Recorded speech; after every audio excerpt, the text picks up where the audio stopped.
Y hoy hablamos de los hechos que ocurrían ayer en nuestro país porque autoridades dieron un golpe duro a una red de organizaciones, de empresas y de ONGs que supuestamente es liderada por el alcalde de Chinautla. Esta municipalidad más otra del departamento de Guatemala están involucradas en estos delitos que según el Ministerio Público consisten en lavado de dinero y también fraude al Estado. Autoridades, como dijimos, han dado un duro golpe a estas autoridades. 6 personas fueron detenidas el lunes, entre ellos Rafael Eduardo González, el exalcalde de San Miguel Petapa, Edgar Alfredo Medrano Osorio, hijo del alcalde de Chinautla. También se implica la sobrina de la esposa de Arnoldo Medrano, quien es alcalde de Chinautla, y para quien también han solicitado un antejuicio. El Ministerio Público señala que son 2 investigaciones distintas, pero con conexión. Una de las investigaciones se refiere al lavado de dinero de las municipalidades de Chinautla y San Miguel Petapa. Se reveló una red de empresas lideradas, como dijimos, por el alcalde de Chinautla, Arnoldo Medrano. Estas, dicen, fueron empresas y ONGs utilizadas para lavar dinero. El segundo caso se refiere a la utilización de una empresa fantasma para el cobro del IUCI, esto en Chinautla. Esta empresa debía cobrar el IUCI y también solicitaría el 15% de comisión. Sin embargo, la comuna, se comprobó, continuaba haciendo este cobro. Además, se dio a conocer que podría haber otra comuna involucrada y existe solicitud de antejuicio por el Ministerio Público en contra de Marco Tulio Media, alcalde de Fraijanes. Hoy nosotros vamos a analizar este tema con Manfredo Marroquín de Acción Ciudadana, el tema de la corrupción específicamente en estos poderes municipales. Alfredo, muy buenos días, gracias por estar con nosotros. Gracias, buenos días. Alfredo, cuéntanos, ¿cómo reciben estas noticias? Ustedes, yo sé que han estado muy involucrados en las investigaciones, en estos informes y siguiendo paso a paso lo que puede y lo que ocurre con malversación de fondos en ciertas municipalidades. ¿Cómo reciben ustedes la noticia de ayer y estas capturas? Bueno, es una noticia positiva, aunque no sorprende porque la corrupción a nivel de los gobiernos municipales es una epidemia. Está generalizada prácticamente casi todo el país, pero sí vemos muy importante que el Ministerio Público haya realizado este operativo. Son casos que vienen ya de muchos años, estamos hablando de 2008 en este caso, y no nos sorprende porque es un modus operandi que se ha extendido ya a todo el país. El tema del uso de ONGs, de empresas fabricadas solo para operar con las municipalidades, ya es un modus operandi prácticamente a nivel de todo el país. Alfredo, bueno, sí, es una red, son varias empresas las que supuestamente están involucradas, varias ONGs. ¿Tú cómo analizas el hecho de que los hechos se dan, como mencionaste, desde el 2008 y que ahora, hasta el 2013, se empiecen a dar estas capturas o quizá a detener a las personas involucradas? ¿Cómo ves tú este proceso de investigación y el tiempo que se lleva para llegar a esta conclusión? Bueno, en este caso, felizmente estamos hablando de que hay una acción. En muchos otros casos no lo logramos ver. Es muy difícil investigar los casos de corrupción con instituciones tan débiles como las que tiene el Estado de Guatemala. Tenemos una Contraloría de Cuentas sumamente ineficaz, ineficiente, que prácticamente no ayuda a resolver los casos. Luego tenemos un déficit en la coordinación interinstitucional, se necesita mucha cooperación entre la Contraloría, la Fiscalía Anticorrupción, instituciones como la IBE, de la Superintendencia de Bancos para rastrear el dinero producto de la corrupción. Y ese déficit de cooperación interinstitucional es el que hace que muchos de los casos queden en la impunidad. Alfredo, tú mencionaste algo, una palabra muy puntual, es una epidemia lo que está ocurriendo, mencionas en las municipalidades de Guatemala, esta corrupción que se está dando. Y nosotros, antes de continuar con esta conversación, vamos a mostrarles ciertas gráficas que ponen en contexto, dan luz a ciertos casos, los más sonados, podríamos decirlo, en recientes años aquí en Guatemala, que tienen precisamente que ver con corrupción en las comunas, en distintos departamentos de Guatemala. Vamos a empezar entonces. En septiembre del 2012, Adolfo Vivar, alcalde de Antigua Guatemala, ligado a procesos indicado de integrar una estructura criminal integrada por familiares y amigos dedicada a defraudar al Estado, entre el 2008 al primer semestre del 2012. Pasamos al 2013, febrero de ese año, Orlando Nájera Franco, alcalde de Santa Bárbara, Suchitepeques, y otras 3 personas fueron detenidas y vapuleados por vecinos que realizaban patrullajes en la comunidad Nueva Esperanza, Chicacao, luego de un confuso incidente en el que el jefe edil habría estado involucrado. En el 2013, Felipe Rojas, alcalde de Casillas, Santa Rosa, es capturado conjuntamente con un ex tesorero municipal y un contratista sindicados de lavado de dinero y uso de documentos falsos. Esto fue en abril del 2013 y en mayo de este año, Lucio Ramírez, síndico primero del Estor Zabal, fue detenido acusado de robo agravado, homicidio en grado de tentativa, lesiones leves, lesiones graves, y bueno, los delitos continúan y como mencionamos son solo algunos de los casos, quizá los más sonados, los que han estado en los medios de comunicación.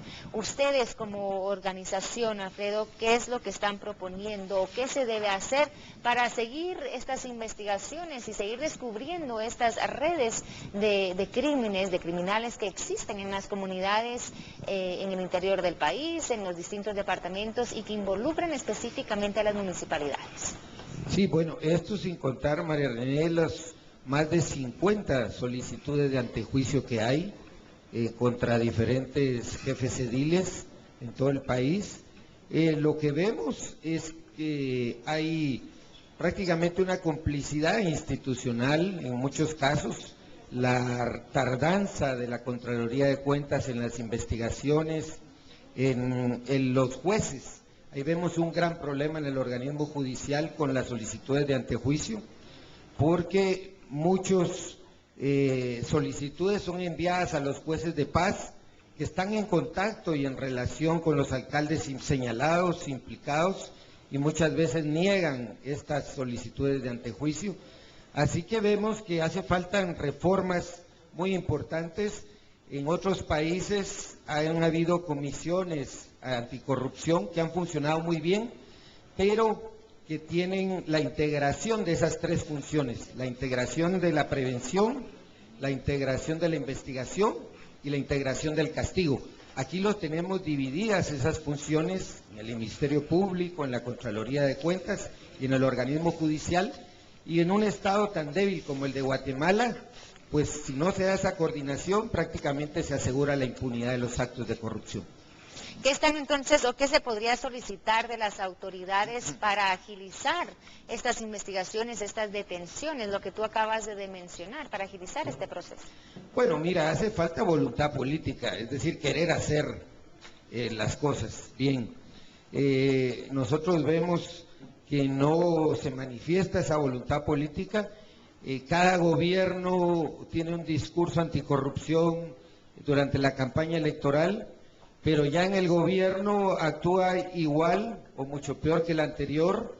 Les molesta la corrupción de otros, pero no la propia.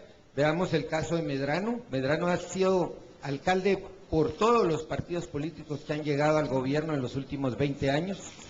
Es decir que no les molesta reclutar a este perfil de políticos que hacen de la política el negocio, y ahí es donde vemos que la génesis del portador del virus de la corrupción es el sistema político guatemalteco. Perfecto, Alfredo. ¿Qué entonces se va a esperar de este caso Crestus? Este específico, lo que ocurría ayer, estas dos investigaciones que se dieron, porque dicen que son dos investigaciones distintas, pero con una conexión, como mencionamos, son 14 personas que tienen orden de captura. Ayer se detuvieron a 6 de ellas y vemos que están involucrados hijos, sobrinos, bueno, familiares de este líder edil.